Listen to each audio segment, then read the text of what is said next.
Welcome back, friends, and happy Super Bowl weekend. We love an adult beverage here on Great Day, Louisiana, especially on a Friday. So it's time for another edition of the Happiest Hour, sponsored by Aquistapace's Markets. Okay, Adam Aquistapace is going to show us some Belgian beers today. That's right, we are worldwide today. Adam, what's happening? Good to see you. Good to see you as well. Look, the big game is on Sunday, and I'm sure there's going to be a lot of beer to be had. And what's great about your store is that you all offer so many different types of beers from all around the world. Why did you want to focus on Belgian beers today? We love variety. Yes. And you know what's interesting is that the beer's been around for a very long time, and we've talked before about whether it be making other drinks and using wine and adding other flavorings in there.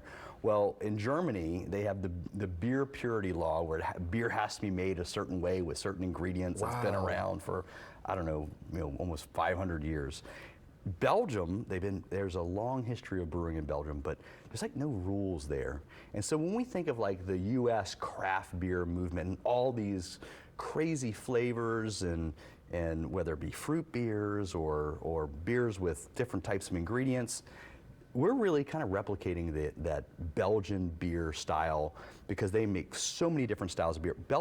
Belgium is not a big country. There's lots of culture over there, but the beer industry and the beer culture is super strong, and they export most of their beer.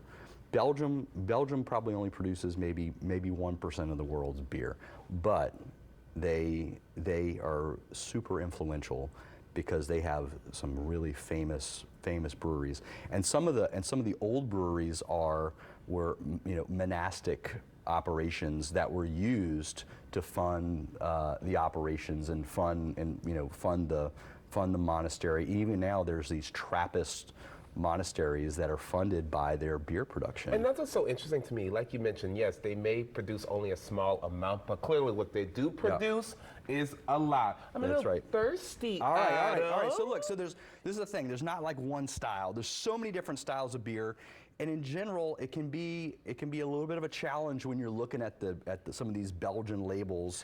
But I was trying to. I'm like, what are? So in general, the ones that you'll see the most of is like a Belgian blonde ale. So there's a beer called Leffe. It looks like L-E-F-F-E, Leffe.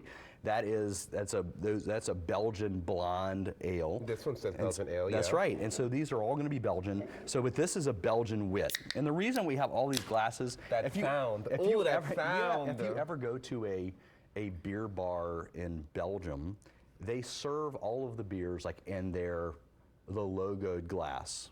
Really? It's an amazing thing because glassware is very important because it brings out different aroma, puts the beer, just like wine glass, like I like my big wine glasses, it puts the wine in a different part and you can really smell the beer. And I noticed you bought us so many different wines. What are you going to pour? I did. So what I'm going to do here is, so this is a Belgian wit. So we pour this into a wit glass, but in this case we're just going to pour this into a pint glass. And so Belgian wits, think of this as a wit or a wheat style beer. Oftentimes you'll see these flavored with things like coriander and other things. So you're really going to like the smell of this stuff. I like that. And look at that color. I know. And oftentimes they're unfiltered, so they're a little cloudy. Look, I went to a beer bar in Belgium, I think 2007. Hey, you didn't take me? I know, it was something else. It was like in the bottom, like underneath like this basement. It was really kind of shady a little bit. But this beer bar had 2004 beers in stock. This is unbelievable. It was crazy, but that's a testament to like what the beer culture is over there.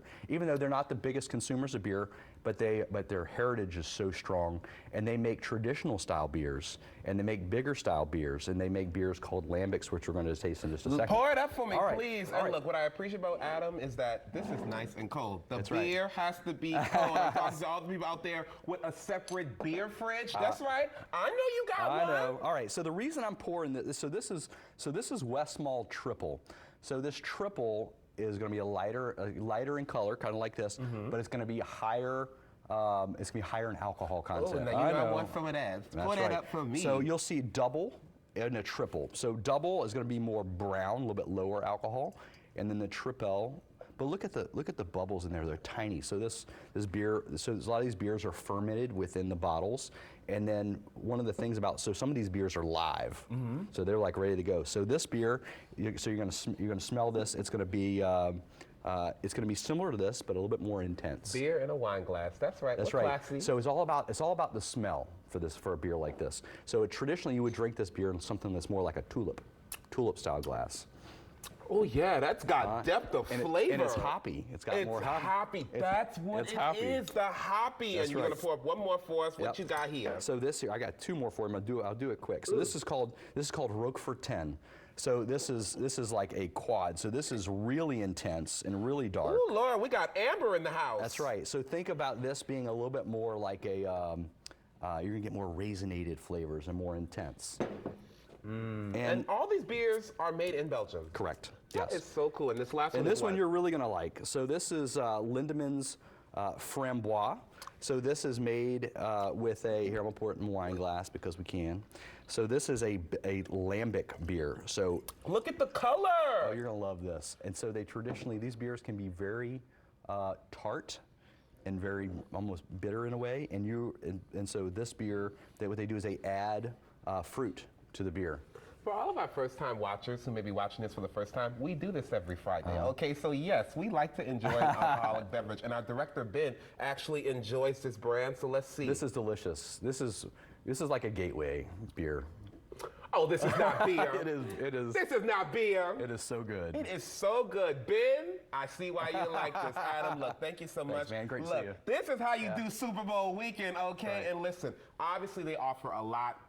If you want to pick up your next can of beer or your next bottle of beer, head over to Acquista Paces. They have 3 locations, one in Covington, one in Mandeville, and one in Slidell. For more information on all they have to offer, AquistaPace.com. And listen, it is Super Bowl weekend. Remember, always drink responsibly. Stick with us, everybody. Cheers! We'll be right back.